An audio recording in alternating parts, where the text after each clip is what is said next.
With an abundance of resources and a growing trade economy, Africa needs ports, planes and infrastructure. Countries like Nigeria are fighting hard to capitalize on their growth, but are hindered by a lack of basic logistical investment. Now, Nigeria and foreign investors are changing all of that, one free trade zone at a time. The model, based on China's success story, has seen the formation of free trade zones across the country, with the biggest and most crucial one located in Nigeria's commercial capital, Lagos. The Lekki Free Trade Zone is an ambitious project with the potential to transform Nigeria's economy, but it is still very much in development. It's a partnership between the Lagos State government and the Chinese consortium. That's the China Africa Lekki Investment Limited, CALIL. It's 60, they own 60, the majority share, that's why we hold 40.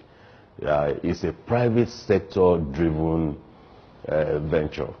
That is why you can see that the private sector partner is holding 60% while we hold 40. And there you have a number of companies producing basically for export, which is what a free zone is all about.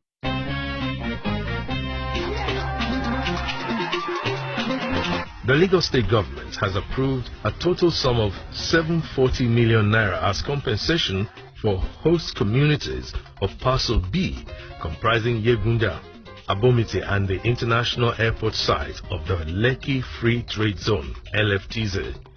The state's Commissioner for Commerce, Industry and Cooperatives, Prince Rotimi Ogunleye, who announced the approval at a media briefing, said the development was in line with the commitment of the Ambode administration to engender a sustainable, cordial relationship with the host communities and investors in the area. In line with the commitment and responsiveness of this administration, I'm glad to inform you that His Excellency Mr. Ambode, the Governor of Lagos State, has graciously approved for immediate release the total sum of 714,461,432 naira only for the payment of all outstanding compensation to the host communities of Parcel B, comprising the Yeguda and Abomite zones of the Lekki Free Zone and the Lekki International Airport site.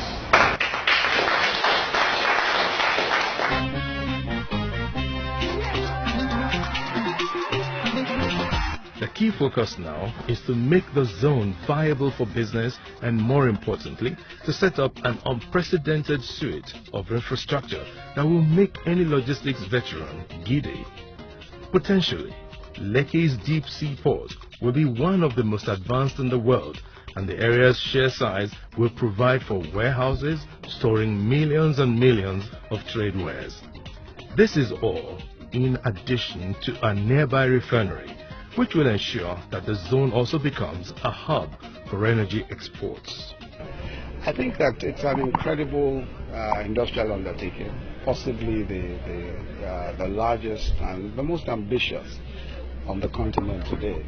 You know, and it really is inspiring to see. Lagos is one state that's very, very investor friendly, and the governor himself, he has always been asking of what are the issues, and anytime we have issues, he sorts out those issues immediately. But you see, this investment that we have, by the time that we finish, especially the gas pipeline, a state like Lagos can run without any interruption of power. It's as good as being in London. You will not see any glimpse of power, because we can supply power from here to anywhere. And that means quite a lot in doubling or tripling the GDP of Lagos. You know, so it will create a lot of economic activities. I mean, here really one of the issues that we'll have is, okay, how do we manage and even feed well over 60,000 people of the refinery alone, and also now fertilizer, the petrochemical. You're talking about almost something that, direct people working under the construction of over 100,000 people. That is enormous.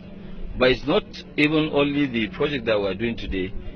Our own is to be able to attract other investors. By the time that we are now here, you see that there will be a lot of people that will come and invest. Collectively, when you add what they want to invest, it might be as big or maybe bigger than our own.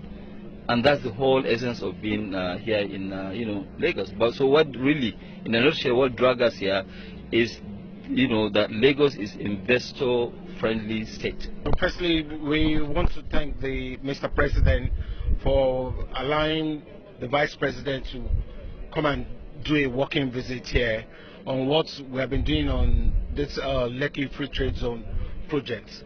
We also want to say that this visit is just more or less to showcase to Lagosians and Nigerians that the Dangote Industry Group has been doing something that in recent years no Nigerians are actually embarked upon. They're actually embarking on 4 significant projects that will have a great multiplier effect on the growth and economy of Nigeria. Firstly, there is a refinery project that is ongoing. Second, there is a petrochemical project that is also ongoing. There is a pipeline transfer project that brings gas all the way from Bonny down to Olokola and down to Lekki here. And then the 4th one is the fertilizer project, all in one location. So what this tells us is that Lagos is on an expansive growth on the east side of Lagos and also on the west side of Lagos. Apart from creating jobs, direct jobs created here is 135,000 people, indirect jobs 100,000 people, and the income that will be generated from here to the federal government, it's over $500 million in another 3 years from a single individual. So it's important that we understand the depth of what has happened here today by this visit, and also use it as a platform to encourage other investors that Lagos is on the rise. Victoria,